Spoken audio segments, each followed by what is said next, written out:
Dear Lucy, you are the best storyteller I know. You make tales spin and twirl as I sit on the edge of my seat. One reason for this is that you notice everything. You notice every tiny little spider crawling up a branch, and each leaf with its little veins in the xylem and phloem. You notice which subway stops belong to which people, and where to find a field of yellow. You notice all the moving things in the night, and you still say hello to the small comfort board. And you share these pieces of joy, slice on your fingertips and pine cones with the people you love to share the delight. You're a good storyteller because you understand every feeling. You can always tell the difference between when I'm feeling pink peach or feeling turquoise, even though you might be colorblind. As we sit outside to paint, sacrificing our skin to the sun, I sneak peeks at how you just start with what's in your hand and end up with the most beautiful visual I have ever seen. So when I paint you, I think about every little thing that you notice and how I too must notice each speck of blue or yellow to shape your face. You make me see every place as art, and you make me open up and tell my own stories. Love, Bebe. Dear Una, painting you, my twin sister, is the hardest for me. I think that when I try to capture you, I end up trying to figure out the differences and similarities of our features instead of just focusing on your face. But it is also true that you're the most prettiest girl in the world, and maybe that's why it's so hard. I want to paint you to share how I see you with everyone. I've been drawing you since I was 4, so you'd think I'd be that better. But I just don't seem to be able to capture your entire essence on a 2-dimensional plane. To make an accurate portrait of you, I need more than any pencil, brush, or tool. I need to use my hands to carve you out of stone with every single fragment of all the colors we can name, and I need every note and every mode, no matter how strange the whole tones sound. I need a paint made of photons, all glittering and bright, to capture you at every stage that I've known you at, to count for every change. I need magic to show you how I see you. Love is a process, infinite and dynamic. It keeps changing as we grow. So I keep painting you to love you as you change, and with each painting to attempt to capture who you are.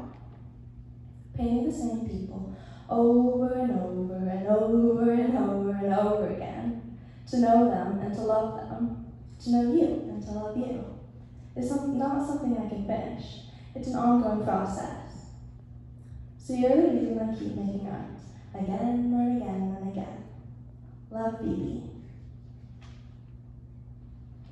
Dear love, you are the warmest human being, warmer than our naps coated in sunscreen under seagulls with the water as our white noise, warmer than the dumplings we rolled out by hand and all the desserts we've taste tested, warmer than the summer cottage night, slowly falling asleep to our own giggles, whispering our silliest impressions.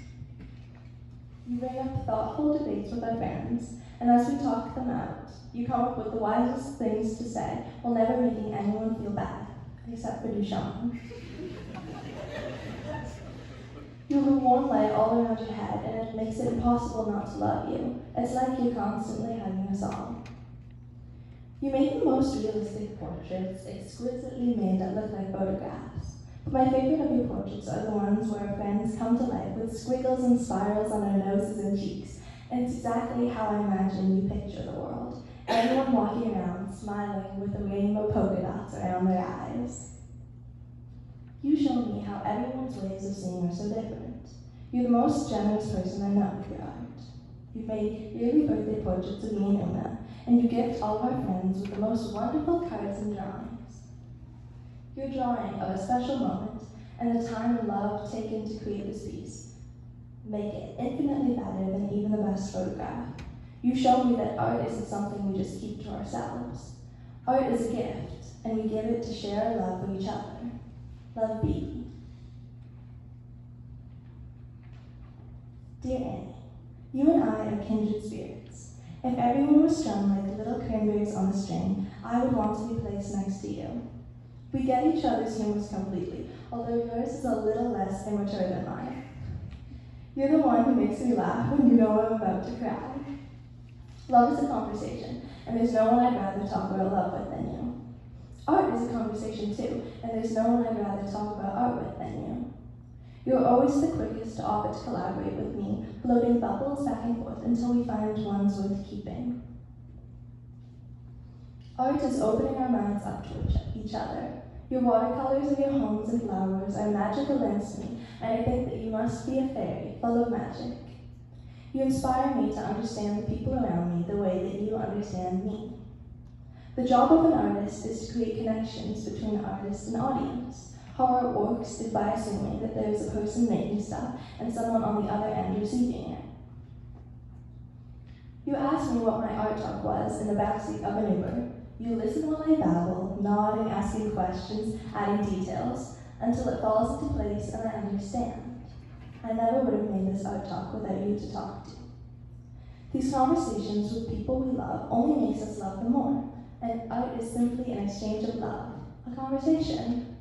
Art is a love letter, and I couldn't have read and written so many more of these. Love, Bebe.